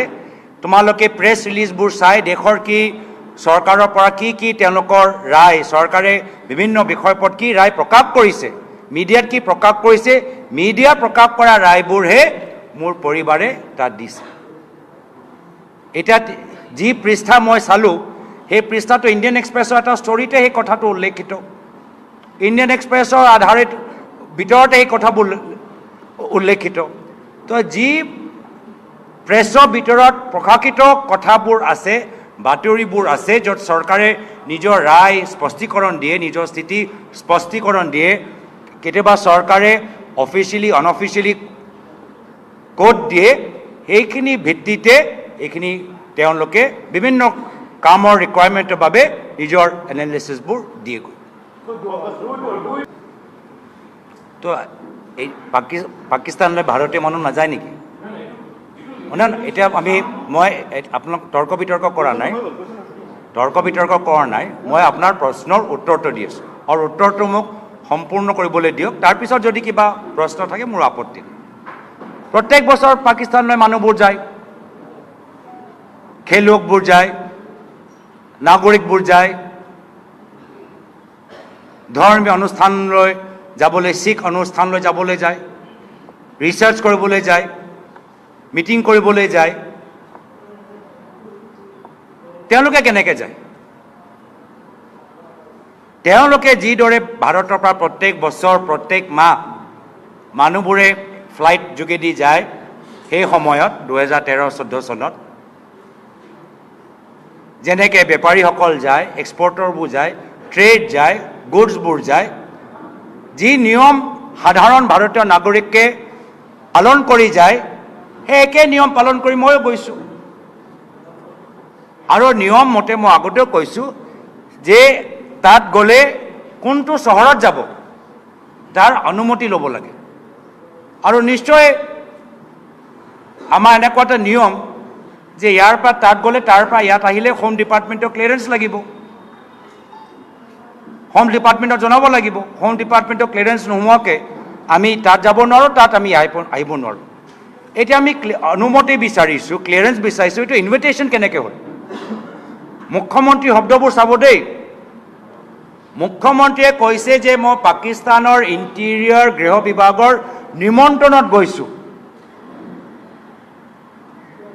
যেতিয়া আমি আইনী প্ৰক্ৰিয়াৰ যোগেদি ক্লিয়াৰেন্স নোহোৱাকৈ কোনো নাগৰিক ভাৰতৰ পৰা পাকিস্তান যাব নোৱাৰে। আমি আইনী প্ৰক্ৰিয়া, ভিজাৰ প্ৰক্ৰিয়া পালন কৰি গৈছোঁ। ভিজা প্ৰক্ৰিয়া পালন কৰাটো নিমন্ত্ৰণ হ'ল নেকি? এতিয়া আপোনালোকে যে UK যায়, শ্ৰীলংকা যায়, সেই যে ষ্টেম্প যে পায়, সেই ষ্টেম্পটো কি নিমন্ত্ৰণ নেকি? এইটো নিমন্ত্ৰণ নহয় না, এইটো ক্লিয়াৰেন্সহে। এইটো মই আপোনাক কোনে বেলেগে চবেই শুনিছে, হ'ব একো নাই, চবেই শুনিছে দেই। তো ষ্টেম্প, ছিকিউৰিটি ক্লিয়াৰেন্স ষ্টেম্প আৰু নিমন্ত্ৰণৰ মাজত কিমান পাৰ্থক্য? আৰু মুখ্যমন্ত্ৰী নিজে ক'লে যোৱাকালি, চাব দেই, যেতিয়া এই প্ৰেছ কনফাৰেন্স এই পাৰ্টটো আহিলে, তেওঁ ক'লে কি ইণ্টেৰিয়ৰ গভৰ্ণমেণ্টৰ invitation, but invitation as how I think it. তেওঁ নিজে নিজৰ শব্দৰ চয়ন লৈ কনফিডেন্স নহয়। যেতিয়া ইনভিটেশ্যন শব্দটো, এইটো ডাঙৰ তেওঁলোকৰ, এইটোতো হ'ল খেল। ইনভিটেশ্যন কি? ইনভিটেশ্যন তেওঁ নিজে ক'লে কি মোৰ মতে ইনভিটেশ্যন, কিন্তু বাস্তৱ হয় আইনী প্ৰক্ৰিয়া হ'ল যে ক্লিয়াৰেন্স লাগিবই, এইটো আইনী প্ৰক্ৰিয়া। আৰু তাত গৈ মই ক'লোঁ যে আমি তাকছিলা যাবলৈ বিচাৰোঁ, তেওঁৰ পৰিবাৰৰ কামৰ লগত গৈছোঁ। মোৰ পৰিবাৰ পাকিস্তানলৈ গৈছে, মই অকলে যাবলৈ দিম নেকি? মই তেখেতৰ লগত নাযাওঁ? নতুন আমাৰ বিয়া, মই নাযাম নেকি?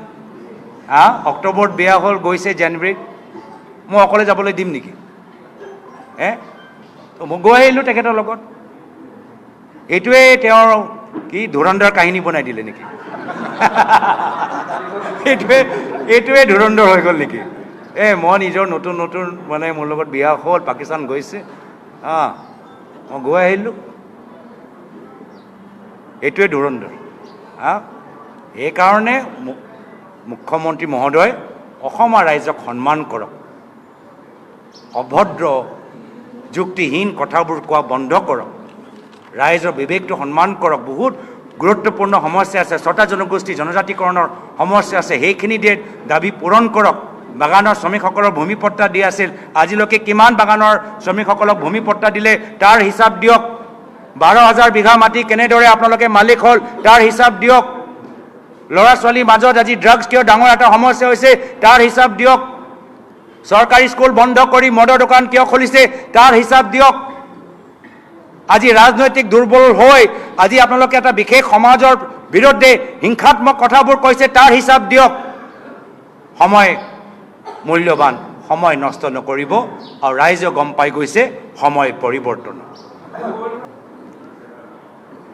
Everything that has been, that is in my knowledge, as I have seen in the media, that has been attributed to my wife sharing confidential information. Those allegations are absolutely false, baseless, and bogus.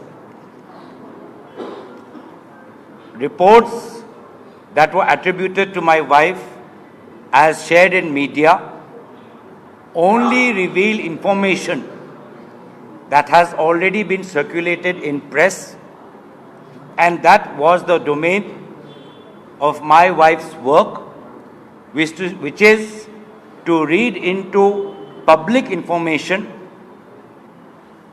to read into articles cited in the media, to present those views which have been cited in the media, those articles which have been cited in the media, to whoever is part of that program. As pertaining to this person, it has also come to my knowledge that this person through this specific program,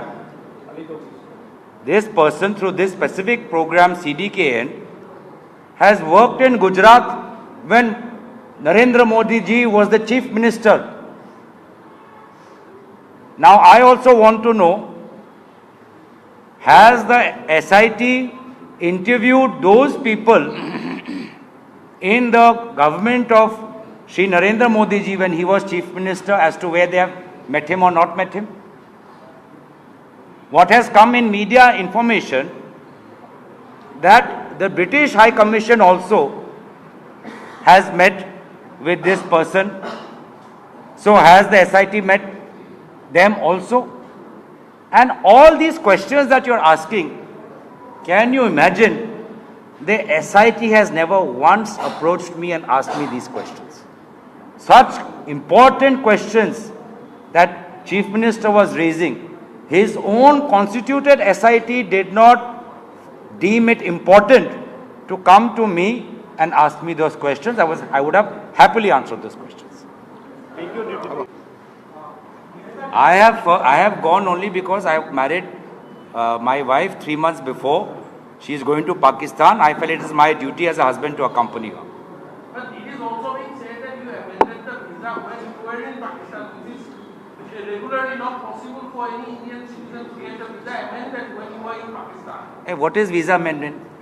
Did you understand what is visa amendment? That your permission to visit Islamabad and Karachi was approved when you were already in Pakistan. So it is basically I have already explained that when you apply for permission, you mention the city that you will be traveling to. Once you are there, if you want to add more destinations, the agreement between both countries is such that you can add those cities within those time period that you are there, but you have to get that clearance. Without clearance, no Pakistani can come and go anywhere. In that time, 2013-14, the regime was such. No Indian can go on one visa and roam around the country, and no Pakistani can come and roam around the country. You have to go, mention the city. If you are there, during the time you are allowed to stay there. If you want to travel, you have to apply for permission. Thank you.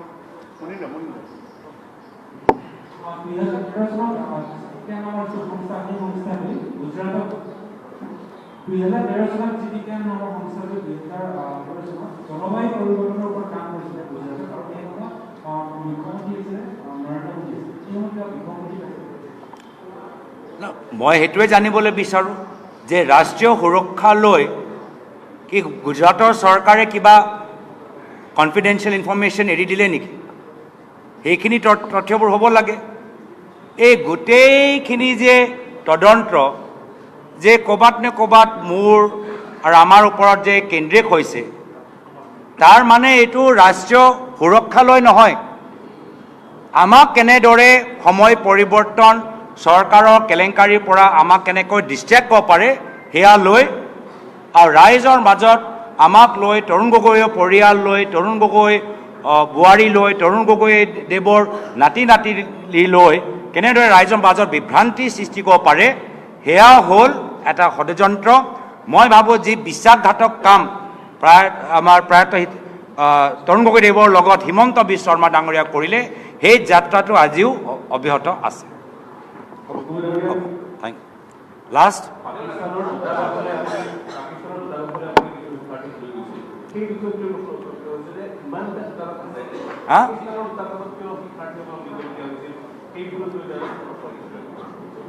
তো সেই পাকিস্তানৰ লগত আমি আমাৰ বিভিন্ন সেই সময়ত বিভিন্ন embassy, Australia, Singapore, UK, America, বিভিন্ন MBC লৈ আমি এটা অনুষ্ঠান যোগেদি কলেজৰ পঢ়ি থকা ছাত্ৰ ছাত্ৰীসকল যিসকল UPSC এছপিৰেণ্ট যিসকল বিদেশ নীতিৰ ওপৰত জানিবলৈ বিচাৰে আমি সেই ব্যৱস্থাটো কৰি দিছোঁ সেই সময়ত যেতিয়া প্ৰধানমন্ত্ৰী নৰেন্দ্ৰ মোদী ডাঙৰীয়া সেই সময়ত প্ৰধানমন্ত্ৰী নৱাজ শ্বৰীফ 2014 চনত নিজৰ শপত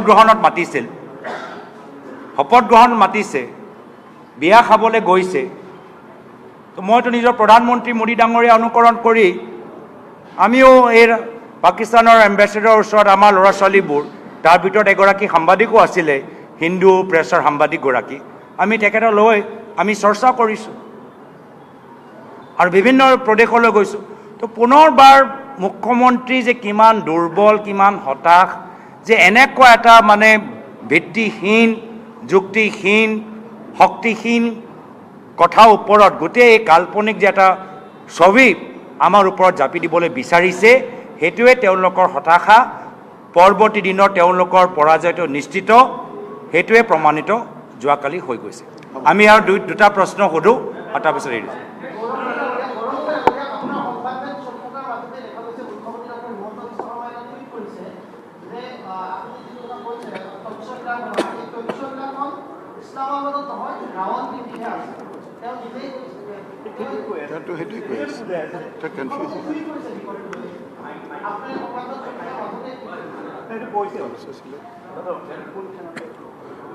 মই ভাল পালোঁ মুখ্যমন্ত্ৰী মোৰ সংবাদ মেল চাই আছে মই ভাল পাইছোঁ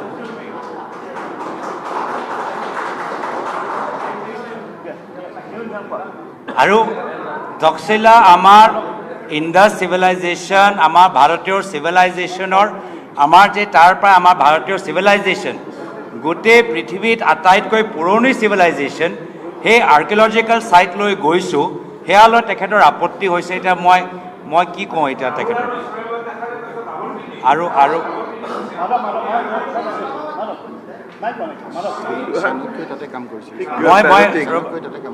আৰু তাত তক্ষশিলাত আমাৰ চাণক্যও তাত আছিলে আৰু আৰে শুনক না মই সেইটোৱে কৈছোঁ ইছলামাবাদ পৰা কিমান দূৰ চাই লওক ইছলামাবাদ পৰা কিমান দূৰ চাই লওক সেইটো মই সুধি লওক চাই লওক আপোনালোকে চাই লওক সেইটো আমি গৈ এনেকৈ ঘূৰি আহিছোঁ চাই লওক একো নাই আৰু শুনক হয় ঠিক আছে এতিয়া হ'ব আৰু সেইকাৰণে আমি কৈছোঁ যে আমাৰ ইছলামাবাদ আৰু লাহোৰ তেওঁতো মাজে মাজে কৰাচীও কৈ দিছিলে এটা সময়তো এই কোনোবা এজন বিজেপি বিধায়ক হিমন্ত বিশ্ব শৰ্মা ঘনিষ্ঠ এটাতো পূৰা আইটেনেৰী মোৰ চাপি দিলে এবাৰ ইয়াত ব্ৰেকফাষ্ট তাত ISI তাত তেনেকুৱা লাঞ্চ তাৰপিছত ডিলিট কৰিলে মোৰতো চিন্তা হৈছে সেইগৰাকী বিদেশ মন্ত্ৰীৰ বাবে যিগৰাকীয়ে গোটেই পৰামৰ্শটো হিমন্ত বিশ্ব শৰ্মা ডাঙৰীয়াক দিছে মোৰ তাৰ বাবেহে অলপ মোৰ চিন্তা হৈছে যে কিমান দিন আৰু মানে তেওঁ সেই মন্ত্ৰী হৈ থাকিব মই নাজানো দেই গোটেই যে কাহিনীটো বনালে মই তেখেতৰ বাবে চিন্তা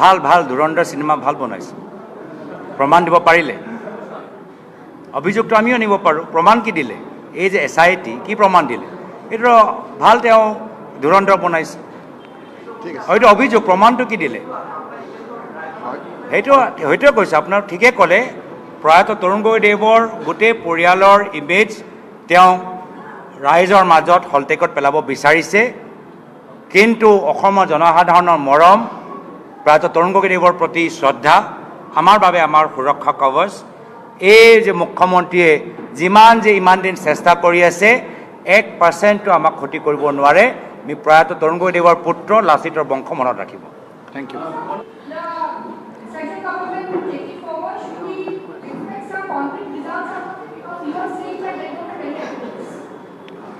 The Chief Minister of Assam had already said in the month of August that come 10 September 2025, he will make the report known to the central government. It has been 6 months. He himself has not deemed it important to send the report in September to the central government for further investigation. He himself waited for 6 months on a matter that he calls it national security, but he himself chooses to wait for 6 months on the false pretext that late Zubin Garg had passed away. But people of Assam know that this report was available to him prior to Zubin Garg's death. Zubin Garg passed away on 19th. This report was with him. There is a photo of the SIT team handing the report to the Chief Minister prior to the 10th September. He himself has not taken the necessary action for the past 6 months. Therefore, which shows that he himself has found that it is nothing conclusive to prove his wild, bogus, baseless, ridiculous allegations in the SIT report. What is the question? What is the question? The person that you're talking about, yes, she was physically working in the NGO employed based in Pakistan. When we visited, she was working with the Indian partner of the NGO. The international program of which the Pakistan NGO and the Indian NGO are a part of, that international program is still running, and that same international program, that CDKN, has gone and worked in Gujarat when Shri Narendra Modi ji was the Chief Minister. Now, can we then say that the Gujarat government was in cahoots with this said Pakistani individual and was taking action detrimental to national security? Why Gujarat government getting clean chit and my wife not? Thank you. আপুনি media হিচাপে আপুনি কি মোৰ হলটেকত পেলাব বিচাৰিছে নেকি যে মোৰ নিজৰ মাইনৰ চিলড্ৰেনৰ মই তেওঁৰ ব্যক্তিগত কথাবোৰ মুকলি কৰিম? প্ৰশ্ন সোধাটোও ভুল, আইনী ভুল, আইনী বিৰুদ্ধে। আৰু তেওঁ যি কাম কৰিছে আইন বিৰুদ্ধে। মাইনৰ চিলড্ৰেন 9 বছৰীয়া 5 বছৰীয়া মাইনৰ চিলড্ৰেনৰ প্ৰাইভেট ইনফৰমেশ্যন তেওঁৰ ওপৰত কিমান কেছ হ'বলৈ গৈছে মই নাজানো। এটাতো হেড স্পীচ দিলে, তাৰপিছত সেই ভিডিঅ'টো তাৰ ওপৰতো যি তেওঁ নিজে ডিলিট কৰিবলৈ বাধ্য। এইটোৱে প্ৰমাণ যে তেওঁ অসমৰ বাদ্য কোনো প্ৰদেশৰ মুখ্যমন্ত্ৰী চকীৰ ওপৰত বহা যোগ্য নহয়, যে নিজে বাৰম্বাৰ দিনে দিনে অপৰাধ কৰে, যে নিজে বাৰম্বাৰ আইনৰ উলংঘন কৰে। তেওঁ ৰাইজক কি শিকাব? আৰু তেওঁ খালি এটাহে কথা শিকাইছে যে কেনেদৰে নিজৰ পৰিবাৰৰ নামত মাটি সম্পত্তি ল'ব পাৰে। এতিয়া তেওঁকহে চাই তেওঁলোকৰ ঘনিষ্ঠ মন্ত্ৰী বিধায়ক সেই একেখিনি কাম কৰিছে। সকলোৱে নিজৰ পৰিবাৰৰ নামত ক'ৰবাত গৰু কিনিছে, ক'ৰবাত মাটি লৈছে, ক'ৰবাত মহিলা সমিতি মাটি দখল কৰিছে। এই গোটেই মডেলটো পৰিবাৰক ইউজ কৰি এই গোটেই মডেলটোহে হিমন্ত বিশ্ব শৰ্মা ডাঙৰীয়াই গোটেই অসমৰ বিজেপি নেতাৰ মাজত প্ৰচলিত কৰিছে।